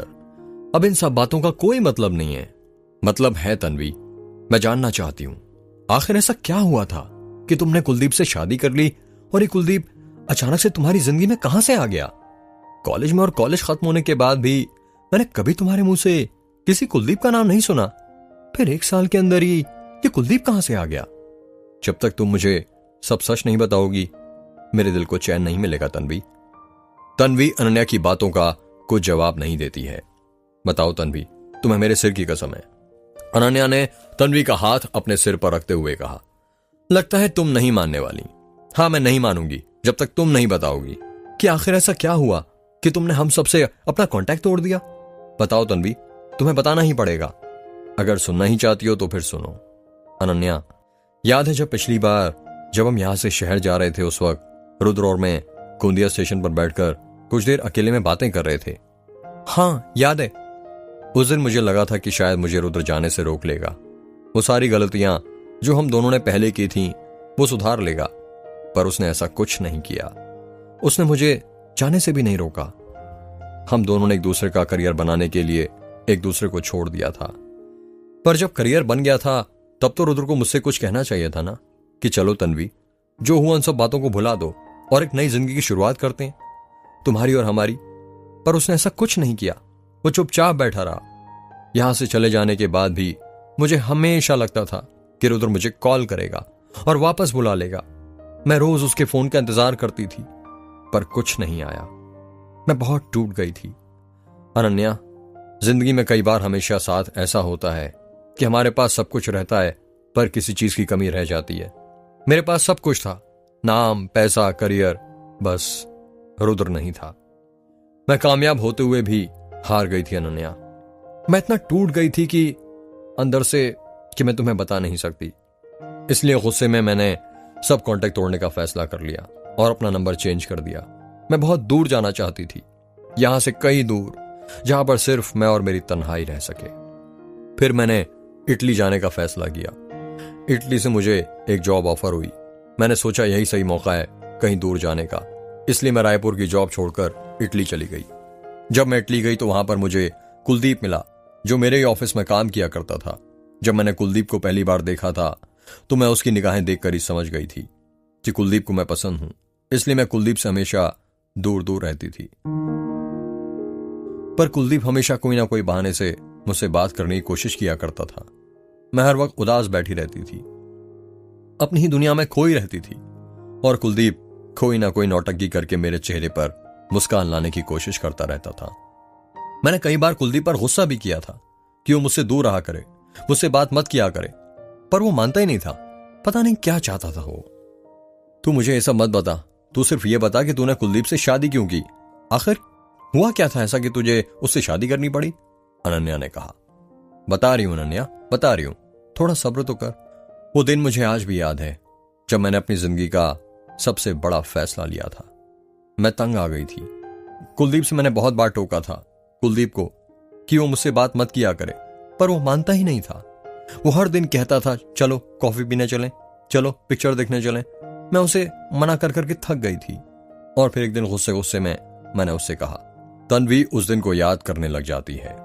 तुम चाहते क्या हो कुलदीप मुझसे? तन्वी ने गुस्से गुस्से में कहा। कुछ भी तो नहीं, कुलदीप ने कहा। अगर कुछ नहीं चाहते हो तो क्यों कुत्ते की तरह मेरे आगे पीछे घूमते रहते हो? क्यों मुझे परेशान करते रहते हो?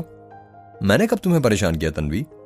परेशान नहीं करो तो और क्या करो कुलदीप? रोज गुड मॉर्निंग गुड नाइट के मैसेज भेजना, जॉब से छुट्टी होने के बाद कॉफी या घर तक ड्रॉप करने का पूछना, ये परेशान नहीं करना हुआ तो क्या हुआ कुलदीप?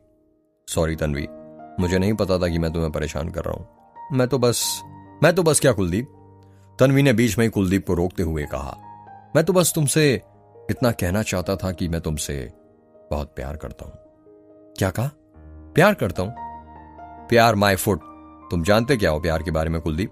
साथ साथ घूमना, पिक्चर देखना, फिजिकल रिलेशनशिप में रहना, ये प्यार नहीं होता है कुलदीप। तुम गलत समझ रही हो तन्वी। मैं कोई गलत नहीं समझ रही हूं। आओ मेरे साथ। प्यार करते हो ना मुझसे?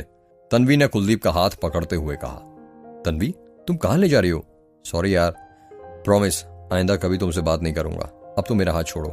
तन्वी कुलदीप की एक बात नहीं सुनती है और उसे पास के मंदिर के अंदर ले जाती है। तो तुम प्यार करते हो ना मुझसे कुलदीप? कुलदीप कुछ जवाब नहीं देता है। बोलो कुलदीप, मैं कुछ पूछ रही हूं, तुम प्यार करते हो ना मुझसे? तन्वी ने कुलदीप पर दबाव बनाते हुए कहा। हाँ तन्वी, कुलदीप ने धीरे से कहा। तो शादी करो मुझसे। हाँ तन्वी, करूंगा ना शादी मैं तुमसे। कुलदीप, शायद तुमने अच्छे से सुना नहीं। मैंने कहा शादी करो मुझसे, यहां मंदिर में भगवान को साक्षी मानते हुए। अभी तन्वी? कुलदीप ने हैरानी के साथ कहा। अभी नहीं तो फिर कब कुलदीप? तुम प्यार करते हो ना मुझसे, फिर शादी करने में इतना क्यों हिचकिचा रहे हो?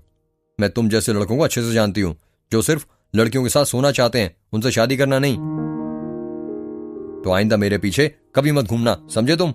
और किसी भी लड़की को आई लव यू बोलने से पहले सोच लेना। यदि उससे शादी करनी है तभी उसे आई लव यू बोलना, तुम जैसे लड़के नहीं जानते।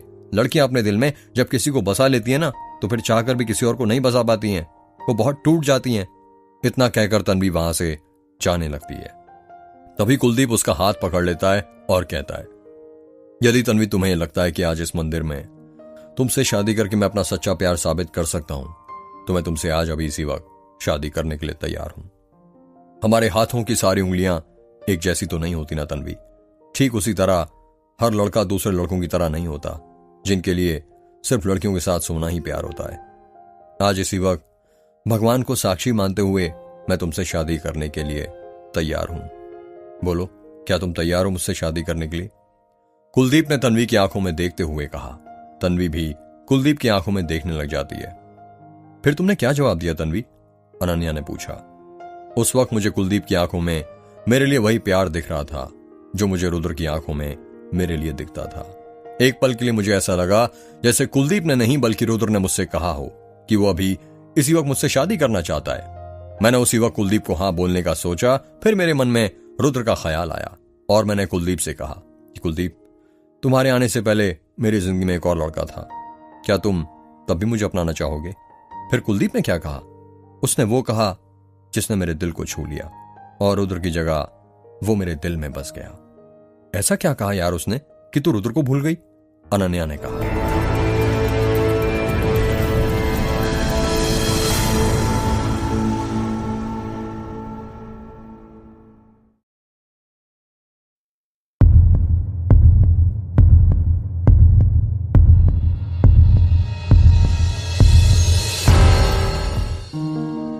बता तन्वी, कुलदीप ने क्या कहा जब तूने उसे बताया कि तू पहले किसी से प्यार करती थी? अनन्या ने कहा। यह जानते हुए भी कि पहले मैं किसी और से प्यार करती थी, कुलदीप मुझे अपनाने के लिए तैयार हो गया। उसने मुझसे कहा कि मुझे कोई फर्क नहीं पड़ता कि तुम्हारा अतीत क्या था। मैं अतीत वाली तन्वी से नहीं बल्कि आज वाली तन्वी से प्यार करता हूं, और आज वाली तन्वी को मैं अपनाने के लिए तैयार हूं। कुलदीप को उस दिन मैं मना नहीं कर पाई, पता नहीं क्यों। शायद इसलिए क्योंकि जिंदगी में बहुत से ऐसे मोड़ आते हैं जब आपको किसी का हाथ थामने के लिए किसी का हाथ छोड़ना पड़ता है। हम सभी को जिंदगी में एक ना एक दिन तो आगे बढ़ना ही पड़ता है ना, किसी को भुलाकर। और उस दिन मैंने भी वही किया। मैंने भगवान को साक्षी मानते हुए कुलदीप से शादी कर ली और उसे पति के रूप में स्वीकार कर लिया। शादी के बाद वो मुस्कान जो रुद्र के मेरी जिंदगी से चले जाने के बाद मेरे चेहरे से गायब हो गई थी, वो मुस्कान वापस से कुलदीप मेरे चेहरे पर लाया था।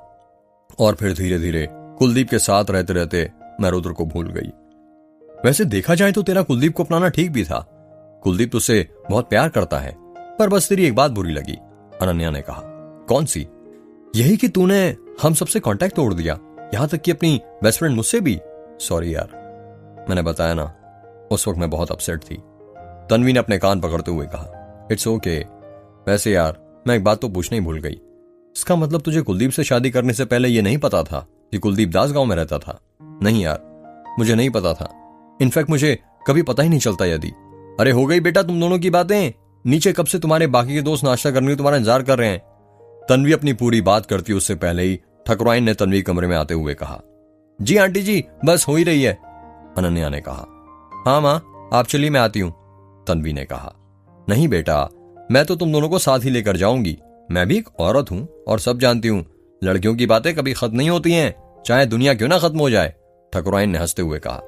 चले अनन्या नीचे, फिर हम बाद में फिर कभी बात करते हैं, तन्वी ने कहा। हाँ ठीक है, चलो। ठकुराइन, अनन्या और तन्वी उस कमरे से बाहर निकलकर नीचे की ओर जाने लगते हैं। अजय अपनी जिप्सी में बैठा हुआ था, वो कहीं जा रहा था। तभी उसका मोबाइल बजने लग जाता है। ट्रिंग ट्रिंग। हेलो, अजय ने एक हाथ से फोन उठाते हुए कहा। जैन साहब, माखनलाल बोल रहा हूं। फोन के अंदर से आवाज आती है। हाँ माखनलाल, बोलो, क्या खबर है? वो साहब, आपने गौरी कुंडली के बारे में पता करने को बोला था ना? हाँ, तो पता चल गया क्या? हाँ साहब, पता चला है कि उसने अपनी मेडिकल की पढ़ाई इंदौर के Mahatma Gandhi memorial medical college से पूरी करी थी और उसके बाद उसकी जॉब मेक के सरकारी अस्पताल में लग गई थी। अच्छा, उसके माता पिता के बारे में कुछ पता चला क्या? हाँ साहब, पता चला है कि उसके माता पिता को गुजरे हुए 5 साल हो गए। गौरी उनकी एक इकलौती संतान थी। माँ बाप बहुत गरीब थे उसके। बाप प्यून था और बाप ने बड़ी मेहनत से गौरी को पढ़ाया लिखाया था और उसे नर्स बनाया था। जब गौरी की जॉब मेक के अस्पताल में लगी तो गौरी अपना सब कुछ छोड़कर मेक गांव में आ गई और उसके माता पिता वहीं इंदौर में रहे। जॉब लगने के बाद साल में वो 3-4 बार अपने माँ बाप से मिलने चली जाया करती थी। फिर पता नहीं 2-3 साल बाद क्या हुआ, उसने अपने माँ बाप से मिलना आना बंद कर दिया। कहते हैं वो फिर कभी अपने माँ बाप से मिलने नहीं आई। पड़ोसियों से भी यही पता चला है कि एक बार जब वो आई थी तो किसी चीज को लेकर उसके और उसके माँ बाप के बीच बहुत झगड़ा हो गया था। एक गौरी उनका सहारा थी। जब गौरी ने उनसे मिलना आना जाना बंद कर दिया था तो उसके माँ बाप ने खुद अपना दम धीरे धीरे तोड़ना शुरू कर दिया और अब वो इस दुनिया में नहीं रहे। कहते हैं गौरी का ठिकाना मेघ का अस्पताल ही था। और साहब, आपको एक बात पता है? कौन सी बात? जब से मेघ गांव में उस औरत को जलाया गया था तब से ही गौरी को कभी किसी ने नहीं देखा था। तो माखनलाल, तुम ये कहना चाहते हो कि जिस औरत को उस रात जलाया गया था वो गौरी थी? नहीं साहब, वो गौरी कैसे हो सकती है? वो तो छाया थी ना। आपने भी तो खुद उस दिन मुंशी जी के मुंह से छाया का नाम सुना था। माखनलाल, ये भी तो हो सकता है कि गौरी का ही नाम छाया हो या उसने अपना नाम बदल लिया हो। नहीं साहब, मुझे ऐसा नहीं लगता। तुम इतनी गारंटी के साथ कैसे कह सकते हो माखनलाल कि गौरी छाया नहीं हो सकती? बस ऐसे ही साहब, मन नहीं मानता। तो फिर कब मानेगा तुम्हारा मन माखनलाल? जब मैं छाया की फोटो देख लूं। सही कहा माखनलाल, छाया की फोटो। पहली बार तुम्हारा दिमाग चला है। हमारे पास गौरी की फोटो है, छाया की नहीं। एक बार यदि हमारे पास छाया की फोटो आ जाए तो हम उसकी जन्मकुंडली निकाल लेंगे। माखनलाल, हमें कहीं ना कहीं से छाया की फोटो का इंतजाम करना पड़ेगा। पर कहां से इंतजाम करेंगे साहब हम छाया की फोटो का? पता नहीं माखनलाल, पर यदि हमें केस की गुत्थी सॉल्व करनी है तो सिर्फ छाया की फोटो ही, जिसके सारे हम आगे बढ़ सकते हैं। जी साहब, फिर मैं सोचता हूं कुछ कि कहां से हमें छाया की फोटो मिल सकती है। जय हिंद साहब। इतना कहकर माखनलाल फोन कट कर देता है। रात के 8 बज रहे थे। आयशा, संतोष, स्वाति, रुद्र और उसके दोस्त लोग सब एक साथ बैठे हुए थे। आज का खाना तो बहुत अच्छा बना था आंटी जी, पीयूष ने कहा। शुक्रिया बेटा, खाने की तारीफ करने के लिए, आयशा ने कहा। वैसे मोटे, आंटी जी के हाथ का खाना खाकर तेरी तोंद और निकल आई है, समीर ने कहा। तू नजर मत लगा यार, जलो मत, काबिल बनो, समझे? पीयूष ने कहा। क्या कहा? जलो मत, काबिल बनो, वो भी तेरे? आईने में सूरत देखी है तेरे काबिल बनने की? तेरे से बेहतर है हम ना काबिल ही रहे, समीर ने हंसते हुए कहा। समीर की बात सुनकर पीयूष को छोड़कर बाकी सब हंसने लग जाते हैं। सभी लोग हंस ही रहे थे कि तभी आयशा को लुलुलु की आवाज सुनाई देती है। आयशा हंसते हंसते चुप हो जाती है। आयशा को अचानक से चुप होता हुआ देख संतोष कहता है, क्या हुआ आयशा, तुम चुप क्यों हो गई? ए जी, आपको उल्लू के रोने की आवाज सुनाई दे रही है, आयशा ने कहा। क्या कहा? उल्लू के रोने की आवाज? संतोष ने हैरानी के साथ कहा। हाँ ए जी, गौर से सुनिए, उल्लू के रोने की आवाजें सुनाई दे रही हैं। सभी लोग उल्लू के रोने की आवाज सुनने लग जाते हैं। उल्लू के रोने की आवाज सुनाई देने लग जाती है। माँ, मुझे भी उल्लू के रोने की आवाज सुनाई दे रही है, स्वाति ने कहा। मुझे भी दे रही है यार, अनन्या ने कहा। धीरे धीरे उल्लू के रोने की आवाजें तेज होने लग जाती हैं। सब लोग खामोशी से बैठे हुए थे। लगता है कोई बहुत बड़ी बला आने वाली हमारे घर पर। हे महादेव, हमारी रक्षा करना, आयशा ने डरते हुए कहा।